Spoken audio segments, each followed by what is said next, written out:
All right, guys. Happy Tuesday. Hopefully, you had a great long weekend. And happy last week of school and e-learning. You've done a really good job this year, especially with everything that's been going on over the last couple of months. So I'm really, really proud of you guys. So the last couple of weeks, last week and a half, really, we've been working on building background knowledge about feudalism, and nice job on that. Hopefully, you get an understanding of how that society worked, especially with the different classes and how people acted, what their responsibilities were. So today, we're actually going to be starting our last text of the year, and it's going to be the first four chapters of Crispin, which is a historical fiction that takes place during feudalism. So that's why, again, just as a reminder, that's why we did the work we did last week, just so you get to understand the relationships that exist, and they make a little bit more sense just because the setting is so different from our own. So today, guys, we're going to read just chapter one. We're going to do this one chapter a day with an assignment. And so, guys, as you read today, you have a little bit of extra work that you have to do kind of mentally. So, last week we studied feudalism, and I need you to take that information, that background knowledge that we've built, and I want you to apply it to this text to kind of figure out, like, who's who, why are they acting like they are? So also, the thing that you're going to have this week is a read aloud version of Crispin. So if you would like to read this all on your own, that's absolutely fine. That's great. No problem. Do it.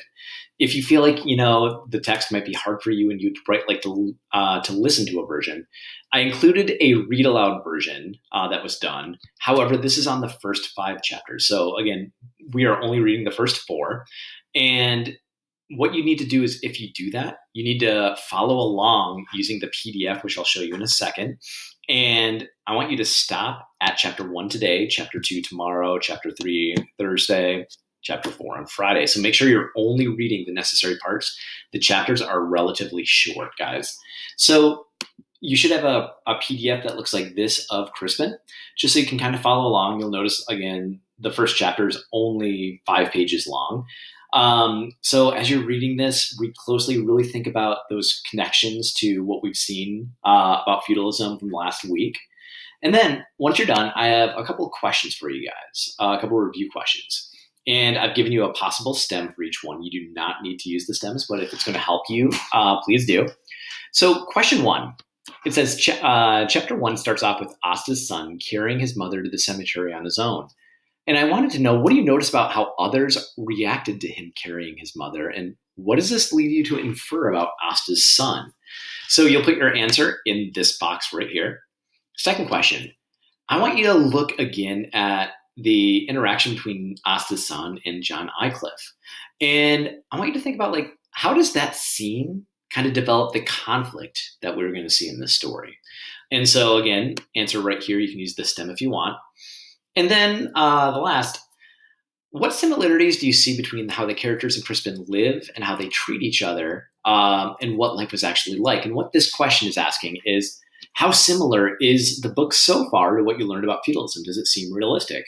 So any similarity between how they acted, how they treated each other, or what their life was like, you can put here. So similarity 1, blah, blah, blah, blah, blah, was very similar to what we read last week about how knights had to go through stages of training, whether they're the page or the squire stage. So I want to see a connection between the text and something that you read last week. It doesn't need to be a big, long paragraph, but just a clear connection.